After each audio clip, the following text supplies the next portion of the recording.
Bluff City Media presents the Two Buck Sports Show. Stepping up to the microphone are your hosts, Drew Gann and Rusty Witten. Now, let's get to the show. What's up, everybody? Welcome back to another edition of the Two Buck Sports Show. I could not be more excited to be here. We've got a ton of football content for y'all today. We're going to talk college football. We're going to talk professional football because the Grizzlies right now are dormant. They're in hibernation. Not a lot of news coming out. So we got a lot of football for y'all today. I want to welcome in my esteemed colleague, as always, Uncle Buck. How are things in North Mississippi, man? I'm telling you, this is the first time we are recording this. Just telling you up front, we're recording this on Monday. I am going to get into the reason why I'm going to be out of pocket the rest of the week. But on Monday, you asked me how today is going. It is the first day without rain in like a week. I mean, it has been an absolute downpour. And so it's nice. I'm able to walk outside without looking for a jacket and boots. So, I mean, all things great.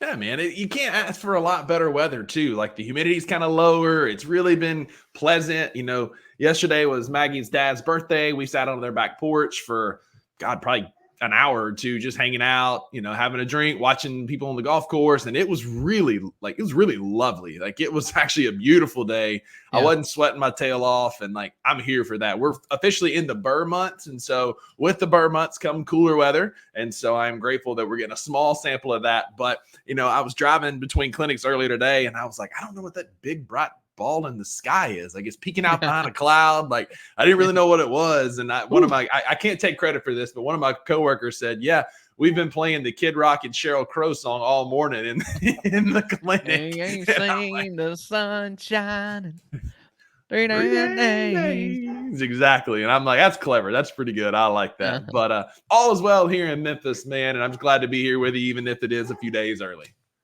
Yeah. I'm glad to be here. I'm already dreading next week because since we're recording on a Monday, we're not going to record again till next Friday. It's going to be a long time. I'm worried about you missing me a little bit, but don't worry too hard. we are glad to be here with you guys. We've got a lot to talk about. We are really excited. It's going to be a jam-packed edition of the Two Buck Sports Show. But before we get into all that, the numbers, the games, and whatnot, Rusty, what's the best thing that happened to you this weekend? Oh, man. I think it was yesterday. Maggie and I loaded up, took Boone, her lab. We went out to Jackson. Her dad cooked some fish that he had ordered for his birthday. And we hung out, had this awesome little lemon tart dessert, little lemon pie thing that was incredible. And hung out with her family on the back porch. Again, it was beautiful. They've got a new little dog named Luna, this little mixed puppy that's super sweet. Her and Boone played all afternoon. We just kind of had a day. It was wild, man. It felt like we've been big on Game of Thrones on this network recently, right? Watching me going through it, watching all the things. And so it felt kind of like I was leaving the North, right? Because it's rainy, it's gloomy, it's gross in Memphis. We got outside of Memphis over towards Brownsville and just the clouds parted and it was nice. Yeah. So it's like we came out of Winterfell and went down to King's Landing only to turn around and come back last night and shocker at almost the exact same mile marker. It was raining again. Right. You said he ordered fish. That makes me worry a little bit, but if you tell me it's good.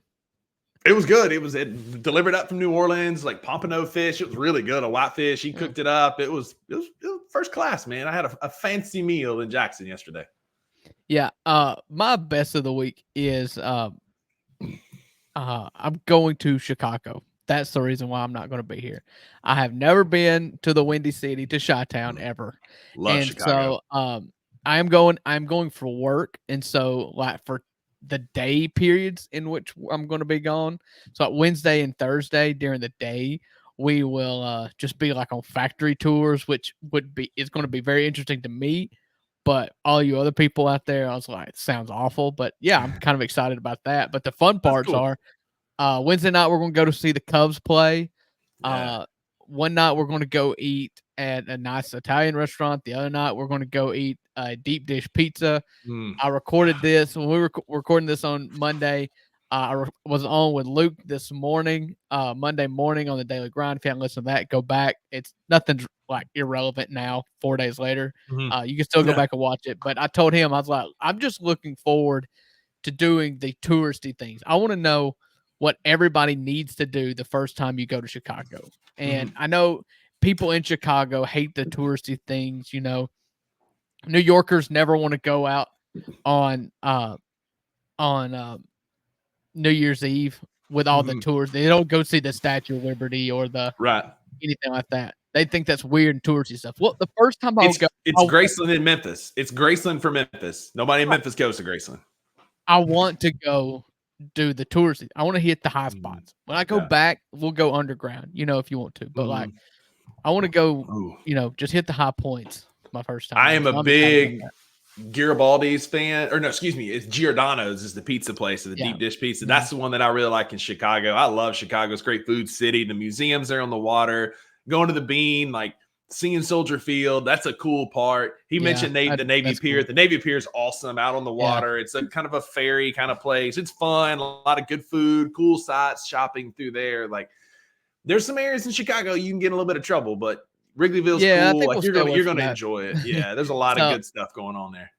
I'll go ahead and do my beef here because it's the other side of that coin is that I leave 4 children with my wife and a dog, for 4 days. And so if you see like something looking like it's on fire inside the Gann house on Water Street here in Ripley, swing on by. We've got an open door policy. Just make sure everything's okay and not on fire. And check on my wife this week. She's going to go crazy and I'm going to feel guilty about it. Truly, I don't go on this trip. I do feel both ways. I'm excited. And I'm also like, oh crap, this sucks for her. And I do carry a little bit of that with me as well. Tell her she's got plenty of help, but tell her to throw up a smoke signal towards Memphis if she needs some help. And Uncle Buckets will be there in a heartbeat. I'm like, so your mom want to come stay? Mama Vicky, what you up to this weekend? Man. For me, my beef is I had to spend some time late last week in a place that I just really don't care for. I had to go to Auburn, Alabama, and spend a lot of time with a lot of blue and orange. And it reminded me of that old video, man. Like, it's not even an orange you can tolerate. It's that inside of a pumpkin orange. Like, it's just gross how much blue and orange is down there in that city. We're down there taking Maggie's dog Boone to the vet for some checkups and got some not great news, but we have a plan that we're going to treat and some things we're going to do. But Auburn just kind of sucks. Like, it's just like, it's kind of a bummer to be there. I mean, I went when I was in college and watched us play there. We lost 2 when I was there, so that's probably part of it. But I ain't got a lot for Auburn, Alabama, and I saw that while I was there. So spent enough time there. Unfortunately, we do have to go back for the rest of that plan, but it was a good trip with Maggie and Boone. I just didn't care for being in Auburn. So there's that. Yeah, and you can complain about that orange. It's not even close to the worst orange in the SEC. Not even close. Not even close. It's Anyway, so I appreciate y'all sticking with us. We always catch up. Hopefully you don't waste your time too much, as one of our fans once said on YouTube. But just a reminder, you can hop in and join us at bluffcitymedia.co. Leave the M for the M. bluffcitymedia.co. You get access to all of us, all great content creators. Not going to lump us into that. We're alongside some great content creators you can hang out with in the Discord. It's $5 a month. Please, I mean, it's less than a cup of coffee. You can come hang out, join the Discord, hang out with us there. You get great shows like the aforementioned Daily Grind that Luke hosts every morning. Drew and I are on there most days. You can also check out the Anthony Sane Show Wednesdays and Fridays. I was on that show 2 Fridays ago. Had a blast. Sane is a true professional, great guy. You've got so much great content. Tigers Untapped. I really enjoyed the new G5 Classified. Like, there's a lot of great shows on this network. Check them out, man. $5 a month. Get you insider access. Otherwise, while you're here on YouTube, go ahead and click subscribe. Turn those notifications on so you know anytime Bluff City drops a new show. bluffcitymedia.co. That's it. That's it. That's good stuff right there, Rusty. We've got lots of, and it's not competition, but I'm hoping that we just stand close enough to talented people that people are like, oh, they may be talented too. And then, that's it. And then you tune us in, you're like, we're not that talented, but sometimes we're funny. Yeah, I was talking this week, like we all see this, like I got a face made for radio, right? But like Maggie improves my average so much, right? Like you put me next to her and like makes me look better, and I need all the help that I can get. Puts us aside these shows, we rise up, man. Have you seen that episode of How I Met Your Mother where they talk about the cheerleader effect? It's when like groups of girls are together, they all like the attractiveness level goes up, but if you single out any of them by themselves, they're uggos. That's you and Maggie. It's like together, it's like, oh, okay. Yeah. But it's like you take Maggie out of the picture and then it's just Rusty. And it's like, oh gosh, He's not wrong. He's not wrong. Definitely outpunted my coverage. Speaking of outpunted my coverage, how about that for a transition? College football time, baby. What a wild season it has been so far. We had, week 2 was the week of upsets. Week 3 was the week of almost upsets, and so many great football games. Not the one that happened in Starkville, Mississippi. I'm going to get that out of the way early. I am representing my school, even after an embarrassing loss. Drew, I've been watching Mississippi State football for a long time now. And at halftime, I turned it over to Netflix and we watched Your Honor. I just couldn't stomach it because they didn't care. They didn't look like they tried. I promise, we're not going to belabor it because when you listen to this, it's been almost a week. But I will take solace in the fact that we lost to the flagship university in the state of Ohio. Since 2015, Toledo is 2-1 against the SEC. Ohio State is 0-3. It's the flagship university in the state of Ohio. Came to Starkville and whipped our tail. And they are the best team out of the state of Ohio last week because Ohio State had a bye. That's it. Toledo's one of those things, like, in the new age of college football, we're still trying to figure out a lot of this stuff and how to predict things going forward. Toledo is one of those schools, though. They returned 10 of 11 starters on both sides of the ball. The majority of their team was good. 6th-year seniors. It's just like a continuity that you don't see anymore, and you definitely don't see out of an SEC school in their coach's first year. Yeah, it's no excuse. You should have the talent disparity. The worst SEC team should be able to beat Toledo. I mean, that's not an excuse, and I'm not going to give you one. But Toledo, Nick Saban picked Toledo on College Game Day, and I was like, oh. Yeah, Gleason, I know something about this Toledo team. Their receivers were good. They were fast. And to be fair, we couldn't tackle a little league team. But anyway, enough about last week. We're going to talk a little bit about last week as we've got some new segments for y'all that we're enjoying, that we're kind of working through, kind of working the bugs out of. But our first one, as we are here on the Two Buck Sports Show, we're talking about real money versus counterfeit money. We're here to help y'all as fans of college football figure out what is real and what is fake money. What is something that's true and what's not. So I've got 5 things here I want to ask my illustrious co-host about, and we're going to talk about if they're real or counterfeit. Drew, my first one, and I don't know, because we've seen very hot and cold. This is kind of a loaded one. There's a lot of layers to this. Yeah. What is LSU? Are they real? Because they hung it out and beat a surprisingly good South Carolina team. More to come on that later. They lost to what could potentially be a very good USC team. What is LSU? They showed some moxie winning on the road, but is LSU real or counterfeit? So if we're basing this, I believe their over-under win total, if you can remember, was a 9.5 or 8.5, maybe. If you're looking at that, 8.5, I believe that's pretty fair. I look at this team, and I'll pull up the schedule as we go. It's a good question. Oh, it was 9.5, actually. It was 9.5. So based on that number, I believe that is counterfeit. I believe they are counterfeit. I was high on LSU this year. I believe Garrett Nussmeier was a good enough quarterback. I believed in the lineage of wide receivers that they've got there. You look back all the way back to Odell Beckham and Jarvis Landry. I mean, you've always got really good wide receivers. You had 2 of them drafted in the first round last year with Brian Thomas Jr. and Malik Neighbors. And I believed that their Kyron Lacey was an absolute stud.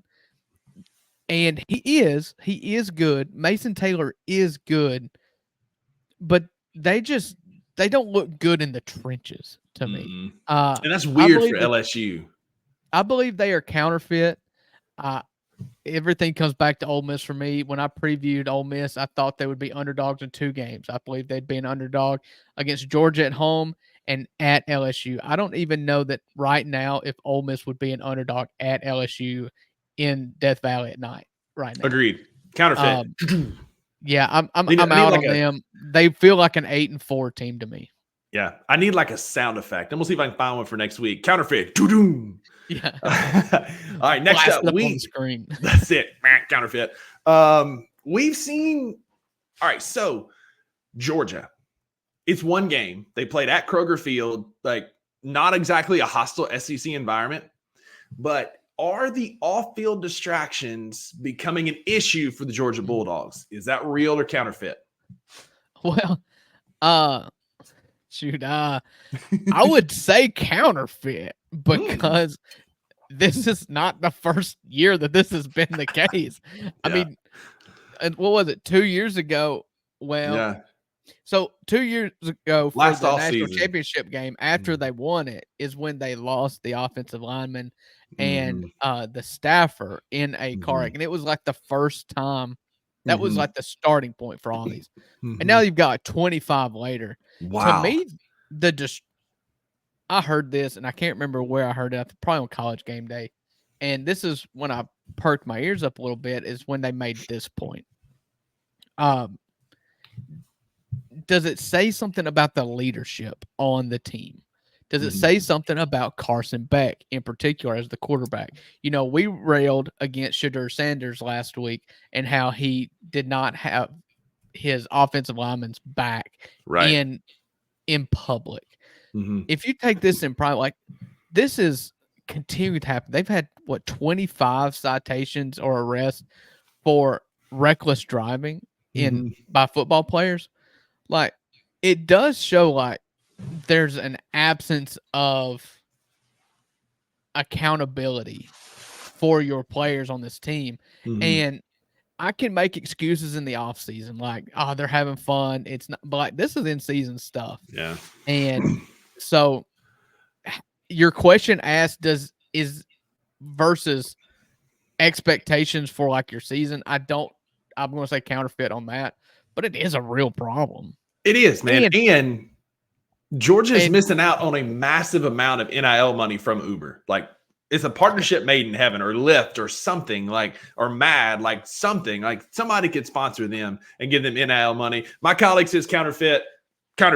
And just further point, the last 3 times Georgia has went to Kentucky, it has been a one possession game, and the under has went under every single time. There like, you go. They've had problems in Lexington before. It's their national championship, apparently. So, counterfeit. Next up, you talked about this on the Daily Grind on Monday, so I just want to rub salt in the wound a little bit more. Quinn Ewers went down with an injury. It looks like it's not that long-term. Again, recording this Monday. As of Monday's reporting, he's going to miss the Louisiana-Monroe game, but be back for Mississippi State next weekend. Arch Manning came in and accounted for 4 touchdowns, including a 67, 69-yard rushing touchdown that looked amazing. Quick feet, fast, shades of Arch Manning back in the day for the Ole Miss Rebels. Arch, yes. Yeah. Archie, is Arch Manning showing real or counterfeit? I mean, it's real. I mean, the talent's there. Nobody's ever questioned the talent. Nobody's questioned the pedigree. Honestly, he's probably gotten more coverage because of the pedigree than the talent, but the talent is there. I think he's good. I think he's going to be good. I think it's really good that he sat under Quinn Ewers for 2 years, because Arch was not the start day one type of quarterback coming out of high school. He just wasn't. Sure. But it's there. He's good. Now, I think so. You've got to couch it a little bit, because UTSA is hot freaking garbage. Oh, yeah. I mean, they are in the American. I was going to look and see what their record is. They're 1-2 in the American, with loss to Texas, and Texas and Texas State. Texas State beat them 49-10. Their only win is against Kennesaw State, and it is their first year in the FBS in Division One. So, yes, the competition wasn't great, but you saw flashes of the speed, the arm, the intelligence. He's got weapons around him. I mean, you're at freaking Texas, man. Like, you and I can throw the ball at a lot of those receivers. So, I agree. I think Arch Manning's real. I think the talent is there. And I can be mad about Arch Manning next year. I'm not going to be mad about him this year, because if he was on Ole Miss right now, he would not be starting in front of Jackson Dart. There you go. All right, last 2. Memphis is your group of 5 front runner. Real or counterfeit? You've got Boise State, who has a loss to Oregon. You've got, and I'm not just saying this because we lost to them, but like we said earlier, like Toledo's a deep older team in the MAC that now has an SEC win. Memphis's win against Florida State is going to further get decredited as Florida State just falls off an absolute cliff as the season goes on. I think they're still the group of 5 front runner, but there could be cases made for other teams right now. Drew, is Memphis the group of 5 front runner, real or counterfeit? I think they're real. I think it's real. I think if they run the table, name cachet matters. Where you start the season ranked matters. The longer this goes on, the less I think preseason polls matter. I think they hurt more than help because teams like Memphis, who are unranked, are going to be viewed lesser than Boise State just because of Boise State's projection in the AP poll, which oftentimes can just be dead wrong. And so I think Memphis is the odds-on favorite. Florida State being 0-3 stinks a little, but it is still a road win against an SEC school, and I don't feel like they should be discounted for that at all. The media may, but Memphis in all aspects of the game. I went on this show last week and picked a lot of teams as underdogs based on talent, like just based on the roster, the caliber of players that's on their roster. Florida State's high school rankings, their players on their team are better than Memphis's. Like they just are. And Memphis whipped them in all 3 phases of the game. Memphis outgained them through the air, on the ground, had fewer penalties, fewer turnovers. I mean, they just whipped them. I don't care if Florida State is 0-3 or not. It was on the road. That's a good win. That's in a hostile environment. That's a good win for Memphis. And for the first time this season, I think I'm going to have them in my 12th spot. Oh, there it is. Foreshadowing. Yeah. All right. So my last one, we'll make it quick. We got a few more things. We'll move on in college football. With the injury to Quinn Ewers, his Heisman stock went from plus 500 to plus 2,200 this morning. Ooh, it must be a big injury then. They're saying he could miss. They're hoping only one game, but it could be a couple games. Again, they plan for him to be back at Mississippi State, but we all know that if you miss one game and somebody else puts up video game numbers, it's hard to catch up. Cam Rising, my favorite, dropped again. He's hurt. He's likely out for a good while. Yeah. Cam Ward is currently the odds-on Heisman favorite. Thoughts? Is Cam Ward the new Heisman frontrunner? Is that real or counterfeit? That's counterfeit. Unbiased. Real or counterfeit? I think it's counterfeit. And I've said this on the show, and this has nothing to do with Jackson Dart. I think it's counterfeit because how many times has somebody went virtually wire to wire as the favorite for the Heisman and won it? Like you do not want to peak too soon. You don't want your Heisman moment to be in September or October. It's never won there. It's won in conference games only. So yes, Cam Ward may be the favorite now, but Vegas is going to make a lot of money on anybody that banks on Cam Ward. Not that it's anything against him, but as the Jackson Dart stand here, like I'm looking at that home matchup against Georgia. Like that's when I want him to make his statement. That's in the middle of October.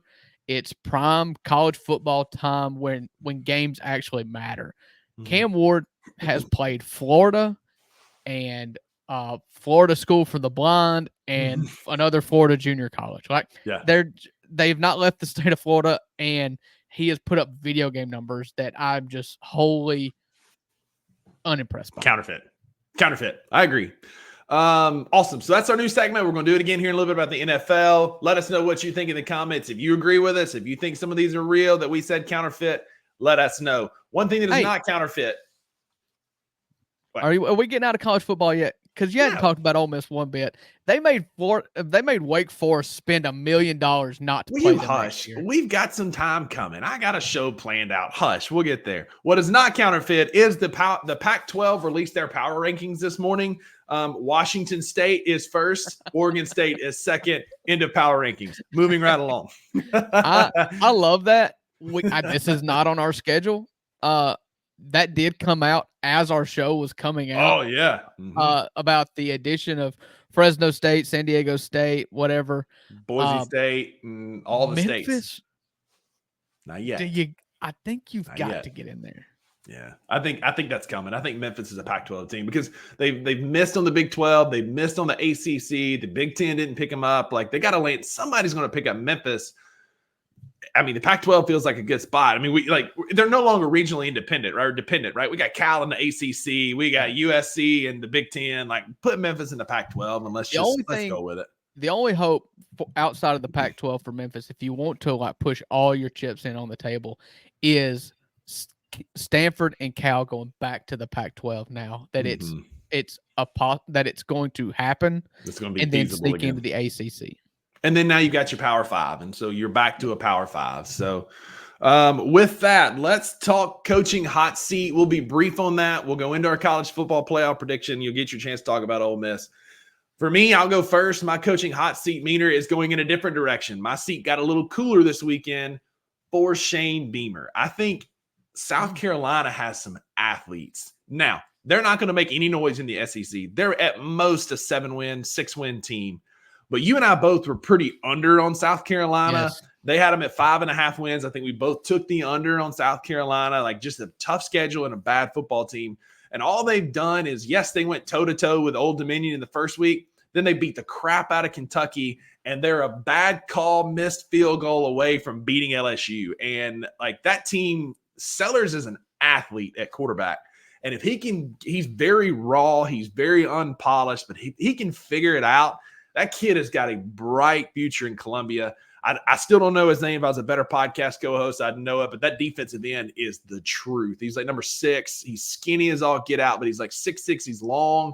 He's got a frame like Jadeveon Clowney if he can put on some weight. Kid is a menace on the edge. And they gave LSU everything they had for 3.75 quarters. And so I think Shane Beamer, yes, it's a loss. You're sitting 2-1.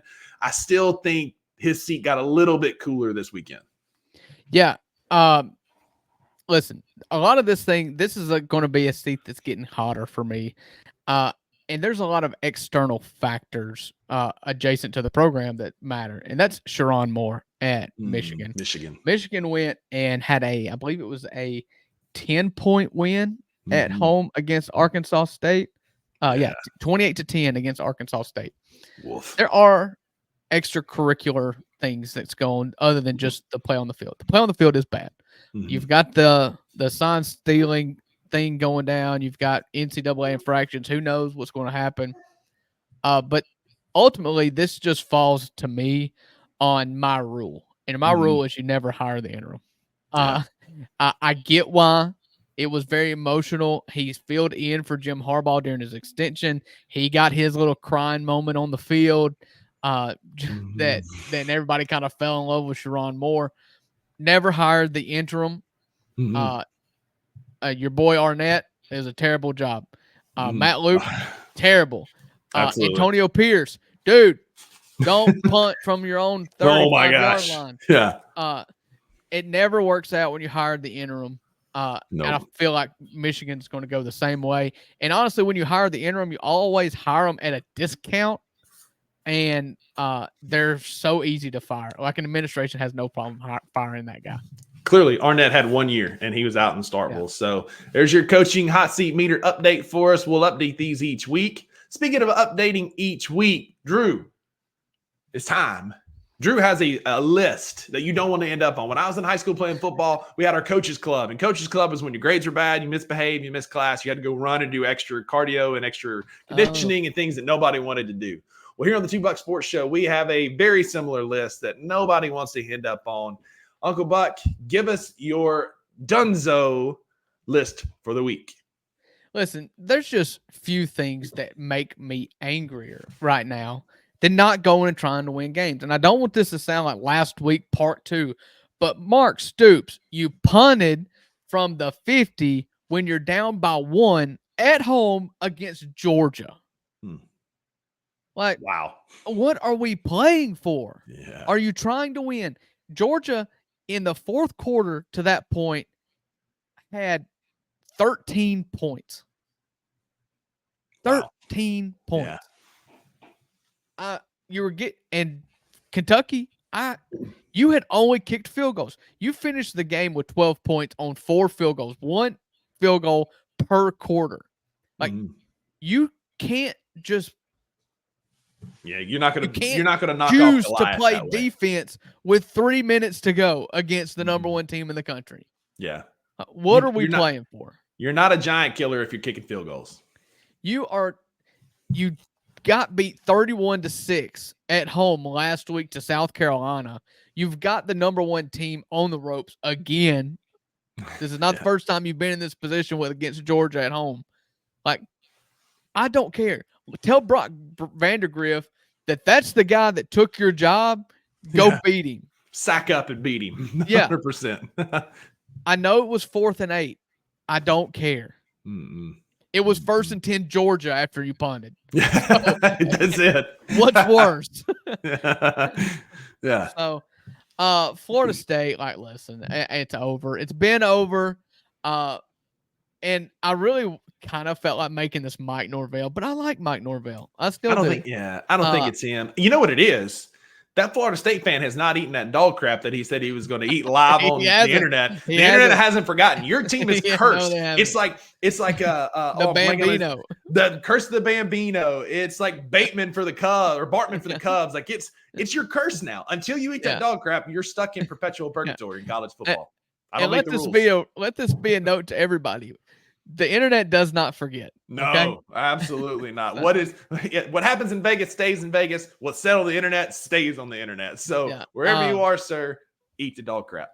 But Florida State, they didn't back their coach on this one. They didn't come ready to play, and their season's over, and they play like they know it. They knew it. I don't know why they're not playing Brock Glenn. At least just play anybody other than DJ CDL. Yeah, CDL at quarterback. So what a great segment that was. Drew, I appreciate you putting in the Dunzo list every week. I think it's a good segment, that people may like to see and, bring some attention to our show. So anyway, appreciate that, Uncle Buck. We'll keep updating those each week, letting you know who Drew is out on so that we can all understand college football a little bit better. But speaking of, I'll go first this week. I think you went first last week. We're going to unveil our college football playoff prediction. I've got a little bit of nuance and movement in mind, and I recognize some of it's a reach, but we'll get to it here in a minute. Before we get that, so this morning or late last night, College Football Live on Twitter put out the updated ESPN percentage chance to make the college football playoff. Yes. We have a new number one team. Yes. The Texas Longhorns check in at 91%. You'll notice some movement in mind that reflects that. Alabama at 84%, Ohio State, Tennessee, Georgia at 70%. Ole Miss is tied with Georgia now at 70%. So that FPI, if you look on the app and you go to the Ole Miss Georgia game, it actually has Ole Miss as the favorite according to FPI in that game. There you go. Miami's the next one at 53%, Oregon, Penn State, Missouri. They still have Notre Dame at 38%, but that's partly because it's Notre Dame and everybody loves Notre Dame. So that's your updated poll. Here's my updated college football playoff prediction. And you're welcome for a break from our face. My new number one team is Texas. I got the Longhorns checking in. I think we'll know on October the 19th. But based on this past weekend, Texas handled business. Georgia did not. Ohio State still undefeated against the bye. That's 100 and some odd years now. They're good running streak there. Have not lost to the bye. 3 is Utah. I'm a little bit more nervous about them. They did not look great against Utah State, who's a better team, but Utah has got to figure it out without Cam Rising. I think they have the workhorses to do it. It's just an uphill battle now to win the Big 12. Miami's still at 4. Again, they beat Florida Gulf Coast International Community College for the deaf and blind, but they still won in a convincing fashion. And until they lose, I've got them winning the ACC, which you talk about counterfeit. The ACC is counterfeit. Yes. In the 12-5 game, still group of 5, Memphis is my front runner there. I still think they're going to be the team coming out of the group of 5, facing Georgia at 5. I'll drop them out. I don't think they win the SEC as of right now. I think it's Texas. Georgia becomes your second place team. In the 9-8, I still have Missouri, Tennessee. Each week, Tennessee impresses me more and more with the way they run the ball. They play defense. They could have put up 200 points this past Saturday, but they literally called the dogs off in a mercy killing. In the 6-11 game, I have the Toledo Golden Rockets, the flagship university in the state of Ohio, as number 11. We got 2 group of 5s in here. So honestly, there's no chance. None. I had Central Florida here. I had them coming out of the Big 12, but I thought, you know what? Mississippi State lost to Ohio's flagship university. They get the 11th spot. Oh, gosh.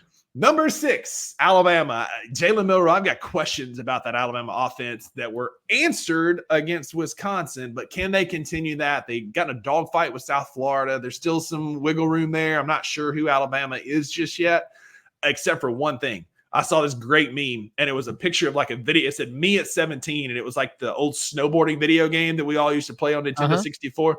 And it says Ryan Williams is 17, and it was a picture of him saying, I must score touchdowns, because that's just who he is. He's incredible. Did you know that Brian Williams was 17 years old? Apparently. I mean, I feel like I've heard it 1,000 times. That's what I'm saying. Like, Ryan Williams, it's the going 17 years old. But he also, he had 200 yards receiving and 3 touchdowns in a Division I football game at 17 years old. And in the last one, we got Oregon still at number 10, Ole Miss at number 7. Until either one of those loses, they're not going to move off this poll in that position for me. I think Oregon's going to be one of the better teams in a lowly Big Ten, and I think Ole Miss is just getting better each week. So that's my college football playoff prediction. Sure to be wrong. Uncle Buck, why don't you give us yours? Yeah, so mine changed a little bit too. Got a new top 4, a new number 4 seed rather. I got Kansas State. To me, Kansas State has now the best win in the Big 12 with a dominating win Friday night over Arizona, who is a good Arizona team. A good Arizona team, yeah. The top 3 has not changed for me. Texas, I was a week early and correct. Thank you for joining on my pick here. Texas number 1, Ohio State number 2, Miami number 3. Yes, the best team in Ohio, the actual best team in Ohio at number 2. Yeah. I guess I'll go down the bracket like Rusty did. I've got Memphis in my top 12. I've got them as the top group of 5 team. That win against Florida State on the road rings true for me. I don't want to discount them at all based on Florida State's track record so far. Their schedule's good.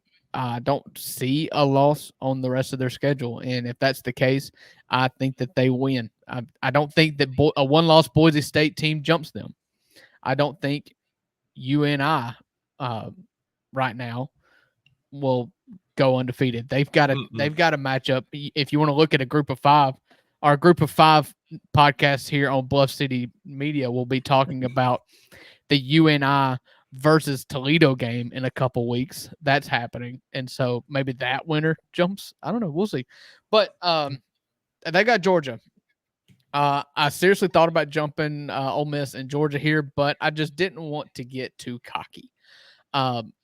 So 5, Georgia.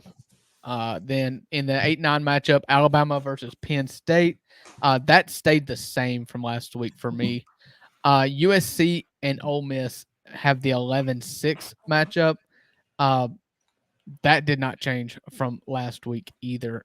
Oregon and Tennessee, 10-7. Did I just put in the wrong? I don't know. No, this is right. I guess I didn't change much. So, yeah. Again, we're getting into the season here. Not much change for me. I'm going to get this off the screen so you can see our pretty faces. There you go. Not much change for me, and that's just because, like right now, you're just not seeing much. You know, we've got through 3 weeks of the season. Ole Miss has played nobody but high school teams, as did most of these other teams. Yeah, exactly. So not really seeing much.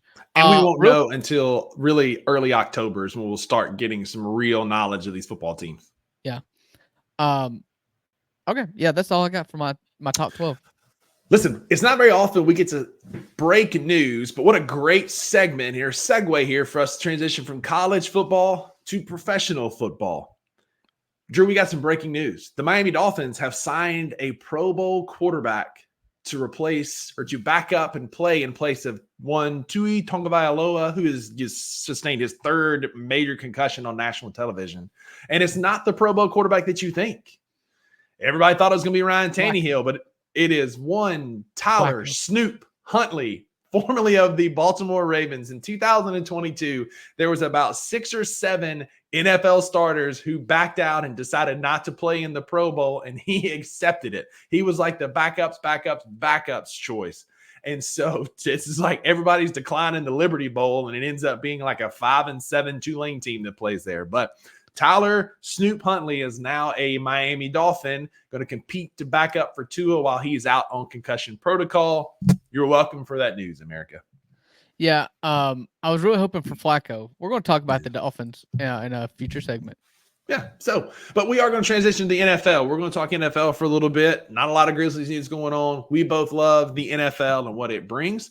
And so just like in our college football segment, we are going to talk real versus counterfeit in the NFL. Drew, you've got some questions. I've got some answers. What's real versus counterfeit in the NFL? Yeah, so listen, the NFL, the season gets started from week 1. There's things that you can learn from week 1 in the NFL. And I mean, let's just get into it here. You started it. Tua needs to retire. Real or counterfeit? As a medical That's the hot question. As a medical professional, I feel like I have inside knowledge on this. He needs to retire, man. That we are watching. I think that's real, man. We are watching CTE grow in a rapid rate on this fella. Like, it's one thing, like, if you get your bell rung. I mean, everybody who played football had their bell rung. I mean, I've had a few where I've lost some little periods of time, snot bubbles, the whole thing. But we're watching this man fully seize up into what's called a decorticate position, which is a bad thing. You never want to be in that, where he's fully locked up, arms up, shaking on the field. Like, these aren't just like your high school concussions. Like, my man is sustaining brain damage as we watch it. That is literally a TBI, like a car wreck. And I am pro football. If I had kids that wanted to play tackle football, I'm not anti-football. But to a man, like, at some point you got to hang it up. Like, when he dislocated his hip against Mississippi State in 2019, he had a concussion. We all saw what happened against the Bills last year and the Packers last year, where he continued to play. And now this, man, it's tough. I feel bad for him because he has become the lightning rod for concussions. And it's unfortunate because concussions are a part of football, and there's lots of people that have them. But when you have them at the quarterback position, being the most talked about, position in football, you kind of get it under a microscope, and he's had a bad track record of it. And for me, I don't know that I don't think I'm team retire for Tua, because in most cases for Tua, I can think at least 2 out of the 3 concussions I can think of top of my head, they're his own doing. Like, bro, just slide feet first. Like, that's like, it, man. And, what's done is done. I get it. But, like, the dude just got to learn how to fall more gracefully. Yeah. And, Damar Hamlin is the perfect example of you either die a hero or live long enough to become the villain. My favorite one is he has a 1-to-1 kill to death ratio in the NFL. Like, just wild. So bad. That's so Twitter bad. never changed. Yeah, never changed. Yeah. You don't speak those things out loud. If you actually have children, they'll come out, as murderers. That's going to bite you, Rusty. You don't make that joke out loud. It's for Twitter only. Retweets. Yeah. Number 2, the Titans should just go ahead and tank for a quarterback. I'm going to say counterfeit. I don't think that, and not for the reasons you think. I am all out. I have been all out from the moment the Titans have drafted. You psyched yourself Mayonnaise up boy. for him. Absolutely not. There's check my Twitter feed, check anything you want, man. Run this show back. I have never been on the side of Will Levis, man. I have a documented source to tell you that I'm not. And it's getting worse. Like, he's like, I am all in on Brian Callahan standing at the podium and saying he made some dumb plays and bad decisions. And I'm sure he's mad about it because he's an adult. But, like, I'm here for that. Like, he got some grief. People are like, oh, you need to, have you guys back. No. Like, when you make stupid plays, like, you play stupid games, you win stupid prizes, right? Like, Will Levis made 2 terrible decisions. The Tennessee Titans sit, as of right now, this recording, with the number 1 defense in the NFL after 2 weeks. Statistically, they're the best defense in the NFL, and we're 0-2. Both times we lost because of Will Levis making stupid decisions, and we're the only team that has not really given up any kind of offensive points, and we're 0-2. And so it's counterfeit that we need to tank for a quarterback. What needs to happen is you need to start looking in the free agent market, who's on the trade block, and start making a move that way. I got a good name for you. It ain't Ryan Tannehill. No. I'm talking about a trade market. So you look at quarterbacks that are currently injured and their backups are winning. y'all should trade for Malik Willis. Oh my God.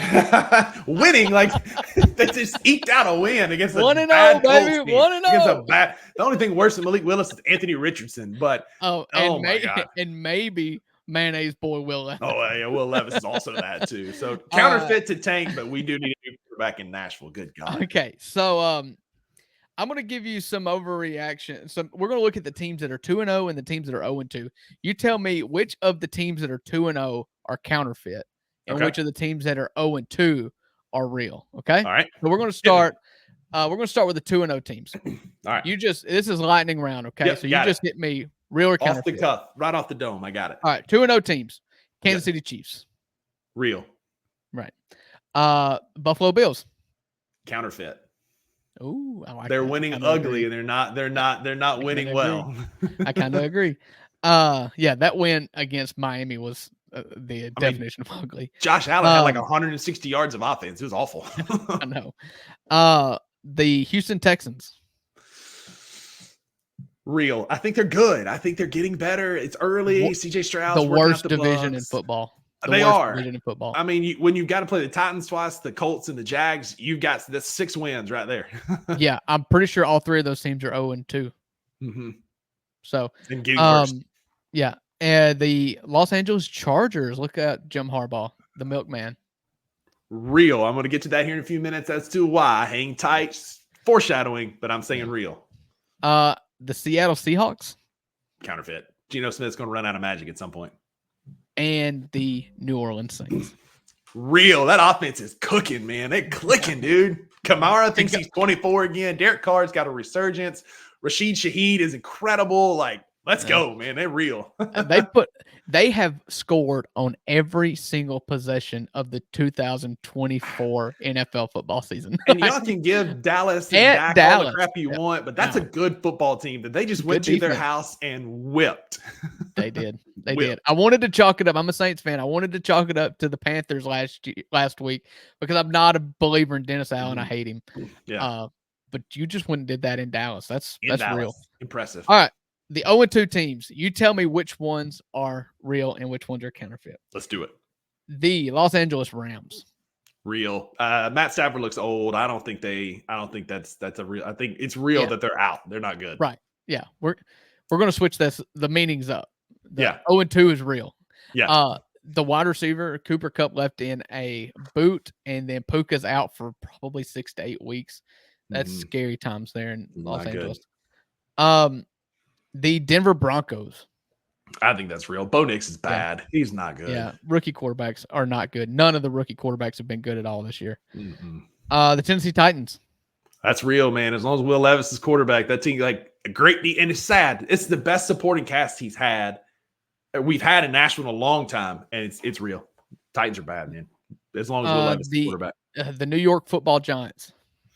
Real. Daniel Jones is like, whoo, I forgot about him. He might be worse than Malik Willis. The Panthers, who, breaking news, just benched Bryce Jones. That's real, man. He's not.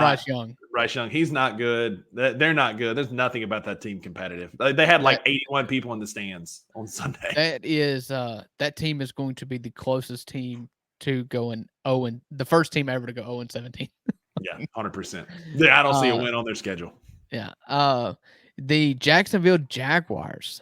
That's real, man. ETN's good, but Trevor Lawrence is bad. The receivers are bad. Defense bad. I'm not. That's a real 0-2 team. And the Bengals are 0-2. That's counterfeit. They're going to figure it out. I'm worried a little bit about Joe Burrow's wrist and how he's like moving it, and he doesn't look super healthy. But I'm not big on that. I'm not buying the 0-2 start. Yeah. Of that list for me, I'm less concerned. I guess I'm most hopeful for the Titans and Bengals because, like you said, the Titans have one side of the ball that's dominant. None of the other 0-2 teams can say that about their offense or defense. So they're going to ugly themselves into a few wins. Yep. And if they can just get it through Levis's head not to do stupid stuff, then they're going to win a few games. Yeah, good guy. And that division sucks. Yeah, I know. It's bad. It's bad. Except for Houston. Houston's good. Yeah, Houston's good. All right. We got a new segment coming your way. We both of us are fantasy football nerds and junkies. And like, that's the first thing I do every morning is I check the waiver wire. I look at my lineup. I probably check it 21 times throughout the week for a 2, maybe 3-day event, but I check it all the time, making sure like everything's perfect and pristine. I'm going to finish this week 2-1 in my leagues. I'm going to be undefeated in the League of Avengers. Shout out to Merc with a Mouthpiece getting a big win over the Mystic Dan Campbells of my illustrious co-host here. I am rolling 2-0, baby, and putting up decent numbers so far. 2-0 in my work league, but I'm going to lose in my family fantasy league to my cousin Jim. Jim figured out you can taunt people on the fantasy app about the same time Zach did. I got like 8 notifications from Jim in a row of getting touchdowns taunted. And so I sent a couple your way back after you taunted me. But DK Metcalf was huge for me. Calvin Ridley was huge for me. So we're fantasy nerds and we love talking fantasy football. So we're going to give you 2 players. We here at the $2 Sports Show are all about money, cash money, baby. So we're going to give you a bull market player. Sponsor us. We're all about money. That's it. A bull market, which means stock is rising, things are good, the investors are optimistic, and a bear market is going the wrong direction. Everybody's selling and the market's getting flooded, and it's not looking really good for this player. So just to one apiece, I'll give you first. Who are you bullish on? Who's the player you're high on? So I did this kind of as a whole. I don't have a player, for instance, but fair. Given the first 2 weeks of fantasy football, the market has never been more bullish than for handcuff running backs. You got Pacheco that's down for a long time. Christian McCaffrey is on the IR. Raheem Mostert missed some time. There's a lot of banged up running backs, and the running back position group is pretty small when it comes to the type of player that you want to headline your team. There is very few of them. And so, Rusty, you really, in our league, you really went strong after Saquon Barkley. You need to be rostering Kenny Gainwell, maybe, because there is a huge drop-off when it comes to like there's 5 or 6 or 7 true running back ones, and then after that, it's a very streamable thing. I had to make a trade for Jordan Mason because I did not draft him as the Christian McCaffrey handcuff. In that trade, I gave up Rashid Shaheed, which I was actually happy I only had to give him up. The guy didn't really hold me over a barrel. I'm very bullish now, and I've never been before on handcuff running backs. Yeah, and I need that because I've got Pacheco. You remember I took him with my second pick in the second round. I was big on Pacheco. He's great. I've got he's going to be out. He's going out 4 to 6 weeks on the IR. And so I've got Barkley, I've got Aaron Jones. I've got to figure out what that's going to look like from a flex standpoint now. So League of Avengers, I'm open to trades as we talk. But my bullish player is I kind of went player, I think that what Jim Harbaugh is doing in San Diego is big. I think he's got them pointing in the right direction. I think he's going to turn that team around for the Chargers. And I think it starts with the running game. And I think that's J.K. Dobbins. I think that the running back position, like you said, again, there's a caveat here. He does get hurt, but Harbaugh's style at Michigan complements a rushing attack in San Diego, whether that's or in Los Angeles. I keep saying San Diego because I'm old. Yeah, it's fair. You get a couple of years to do that. Whether that's Gus Edwards, whether that's J.K. Dobbins, I think that this offense leans towards running. And so if you've got either one of these guys in fantasy, either one of these guys on your radar, I'm bullish on the Chargers rushing attack given Jim Harbaugh's past. He did it with the 49ers. He did it with Michigan. He's going to do it again with the Chargers. I'm bullish on the Chargers rushing attack. Yeah, so J.K. Dobbins is currently RB3 through 2 games. He has 266 rushing yards and 2 touchdowns. An absolutely incredible pace there. I was a little out on him after week 1 because he had a 60-something yard run and a 40-yard run, and outside of that, it was wholly inefficient. But he's getting a lot of touches. 17 for 131 against the Panthers. And again, the Panthers aren't good, but that's efficient running. That's he's get 17 touches. Gus Edwards got 18 touches. So they're clearly going to run the football at a high amount.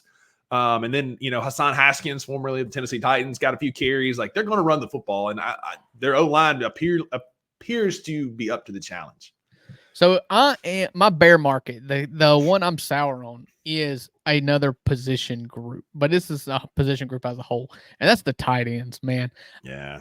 If you spent up in the draft on tight ends, like I did it, I went hard for Trey McBride in one league, and then I've just punted tight end altogether in the other league. Mm-hmm.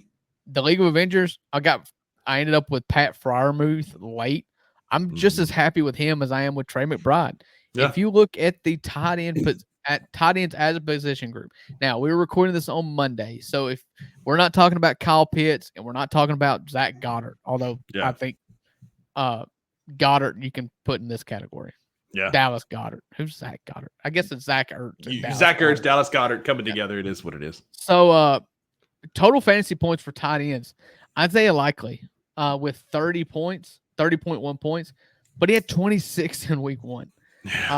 Brock Bowers, number 2. George Kittle, number 3. Trey McBride, number 4. Trey McBride had 26.7. He had 18 this week. So what I'm saying to you is that nobody's consistent. And if you spin up, you want to know where Travis Kelce is right now? He is sandwiched in between Cole Kmet and Greg Dulcich. He has 8 points on the year. 8 points on the year and 6.4 points yesterday.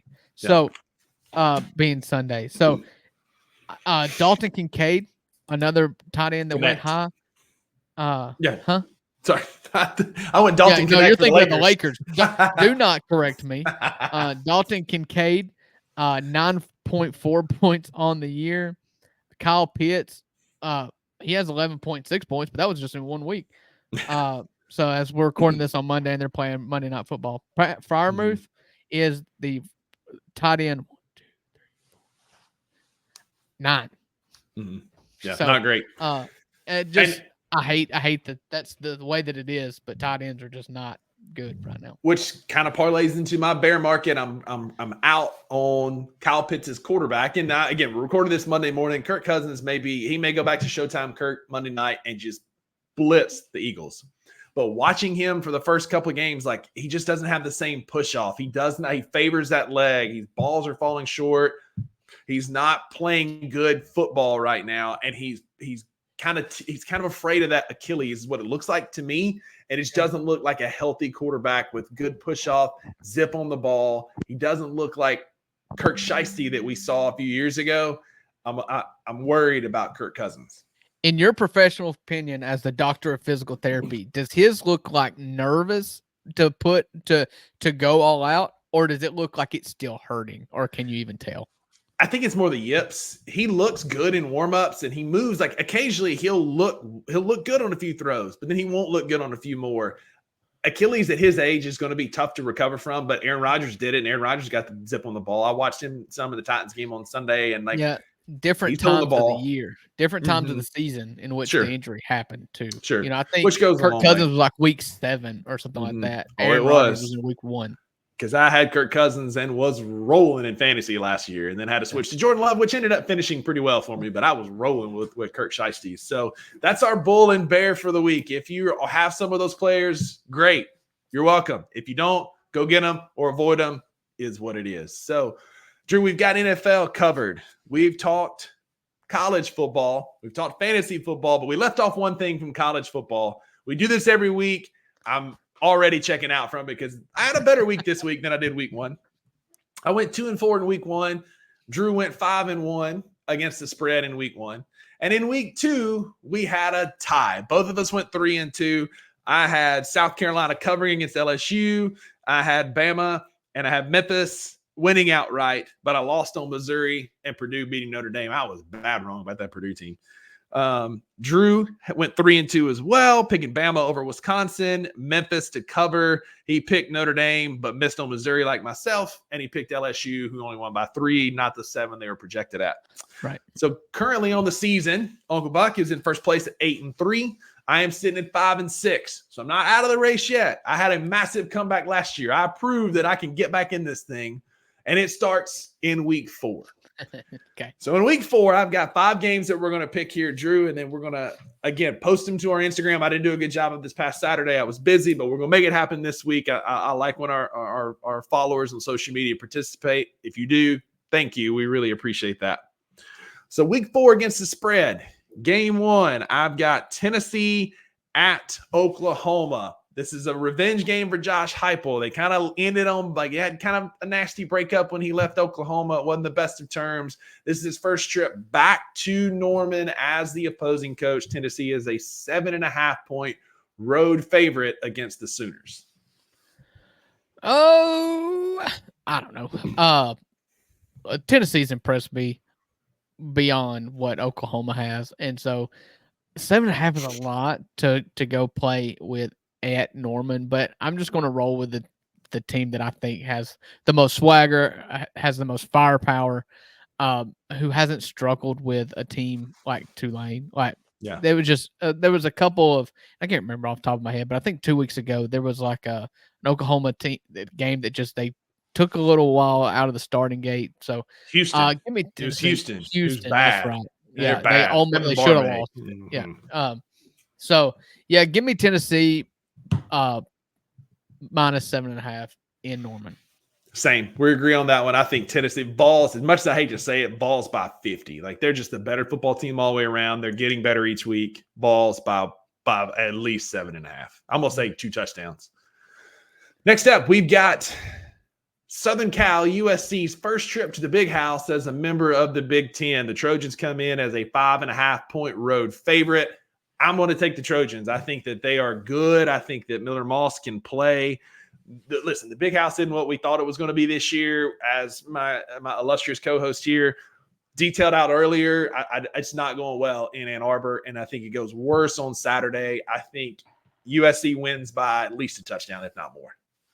Yeah, I tend to agree with that as well. I don't think that they have the firepower that Texas did. Texas went in as a 7.5-point favorite, I believe, and now USC is going in as a 5.5-point favorite at the Big House. I can't get on this show and tell you that Sharon Moore's seat's getting a little hot and then take Michigan to beat USC. If Miller Moss has a prayer, he's kind of getting some little bit of Heisman love. He's going into the bottom of some of those Heisman lists. I've seen him like number 8, number 10 players to watch on the Heisman. Yeah. This is an opportunity for him to have his moment at the Big House. I don't think that Michigan can score like 15 points. So I don't either.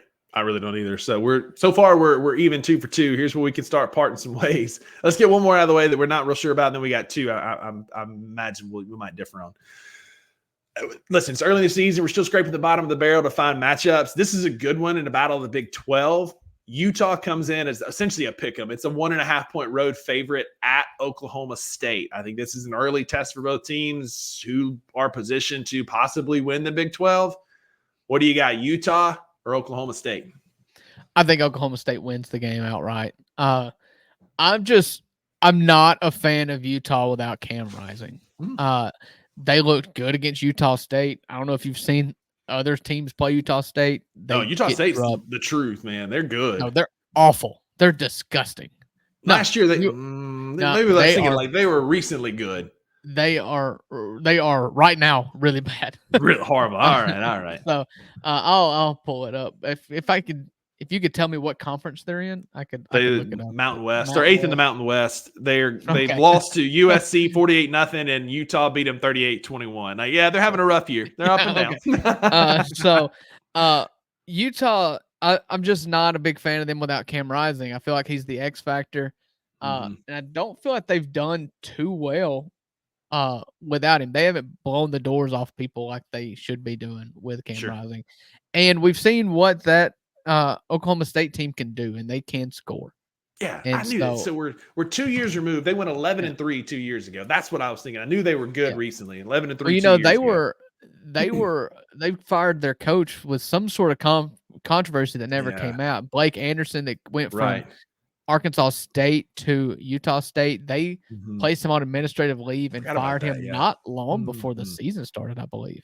Yeah, they went 11-3 3 years ago, had 2 6-win seasons, and off to a bad start. I'm going to take Utah. I'm still high on them. I like Kyle Whittingham. I think be. they can figure it out. I've been riding them all off season and into the season. I ain't jumping ship yet. I'm sticking with Utah. I'm picking them to win as a road favorite. I just think they're athletic. I think they can do it. Ollie Gordon's great for Oklahoma State, but he hadn't really gotten going this year. Utah's defense is pretty good, and so I'm going to ride with the Utes. As Mike Leach once say, a Ute on horseback is a problem. That's true. Last two. An SEC barn burner and what might be the pillow fight of the year. Arkansas travels to the Plains and plays at Auburn. Auburn is a 3.5-point home favorite. I talked at the beginning of the show about how bad it was to be in Auburn.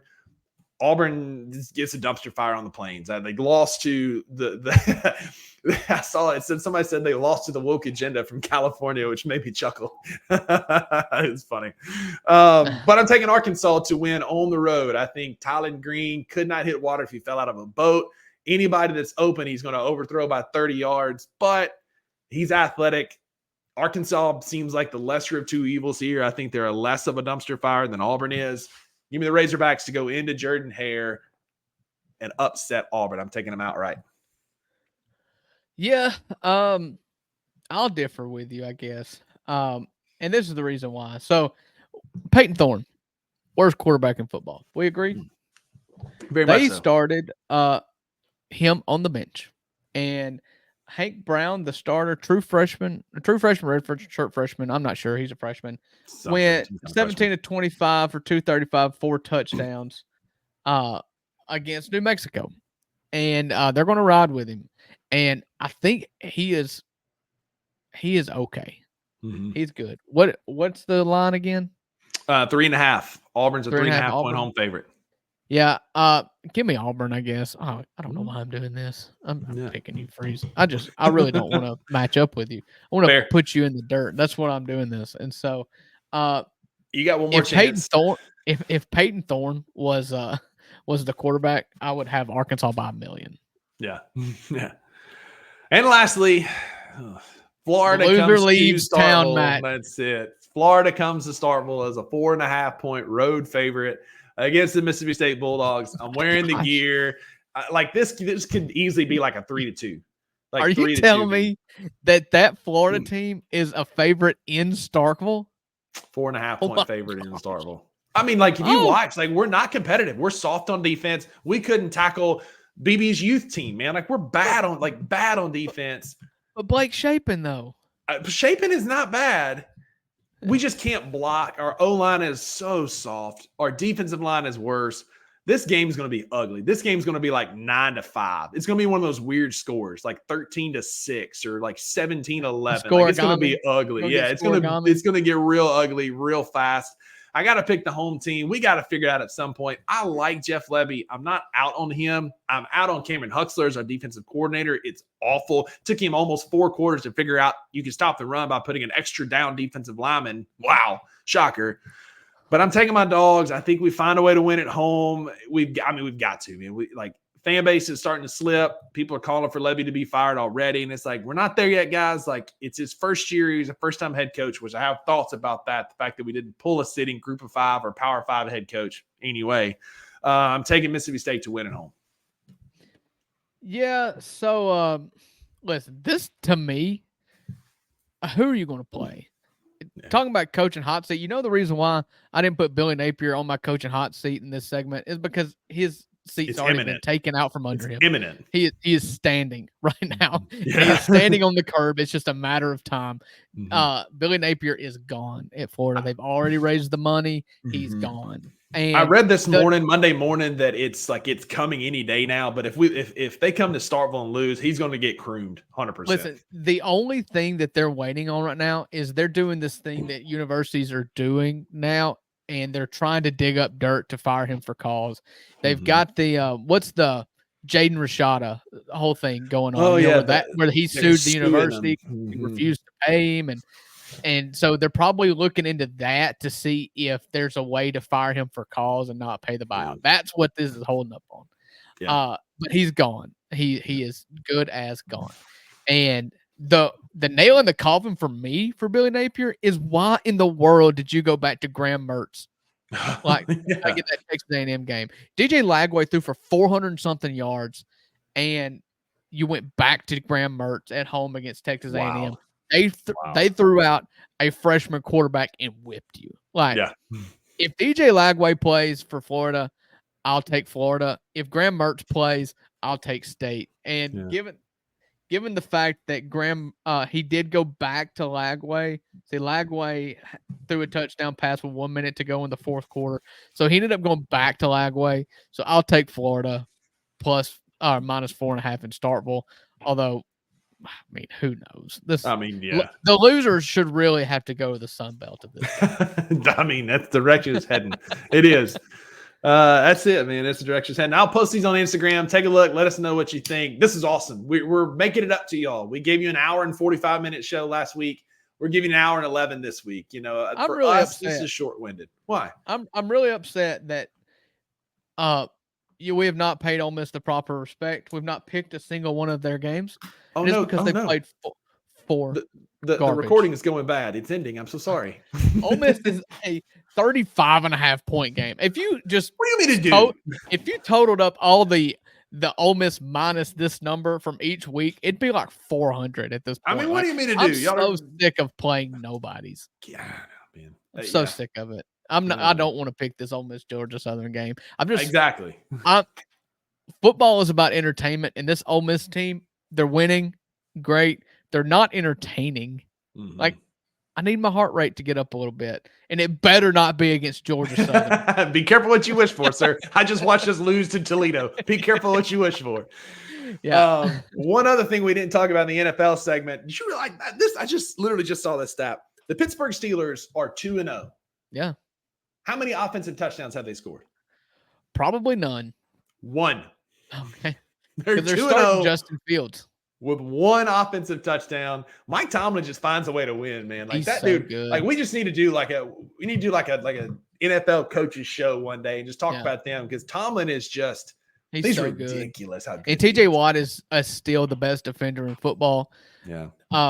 You're talking about if you were Mike Tomlin and you had a gun with 2 bullets and you've got Russell Wilson and Justin Fields in the room. I think he just shot Russell Wilson twice. Absolutely. You're gonna at least ride the young hand, man. Like, Russell Danger Wilson might have seen his last meaningful minutes in an NFL uniform. He can go back to making Subway commercials. But we appreciate y'all sticking with us in this show. This was good fun, Drew. I like us being on a time crunch, man. We were like, we're going to be efficient with this and get it done. And I'm proud of us. We did it, man. Yeah. We did it. Let us know. If this show feels like you're drinking from a fire hose, we'll nick some stuff and elaborate some more. But I love a jam-packed show. Just bam, bam, bam. And so that's what our show is going to be. Up until the Grizzlies come back, we're going to have 2 big segments, college football and NFL. We'll give you fantasy pointers, picking against the spread. We're going to make fun of each other's favorite teams and fantasy football teams. But right now we have bragging rights for the Merc with a mouthpiece again. 1-0 against Mystic Dan Campbell this year. Revenge from last week. Did you say bragging rights? Yeah. Yeah, because we don't play regular season games around here. We win championships. How to remove him from the stage. Get out of here. There you go. Right there. Get out of here. Off the stage. But here at the $2 Sports Show, you got to take everything you get with a grain of salt, because we do not give any refunds for any of our advice here. Yeah, because with the $2 Sports Show, you always get what you pay for. And if you sponsor us, you get a little bit more. That's it. Have a good weekend, guys. Thank you for listening to the $2 Sports Show. If you enjoyed this episode, leave a rating and a review wherever you download your podcasts. Also, like and subscribe to Bluff City Media's YouTube page. For comprehensive coverage of all things Memphis sports, head over to www.bluffcitymedia.co and find out how you can become an insider. We will see you back here next time.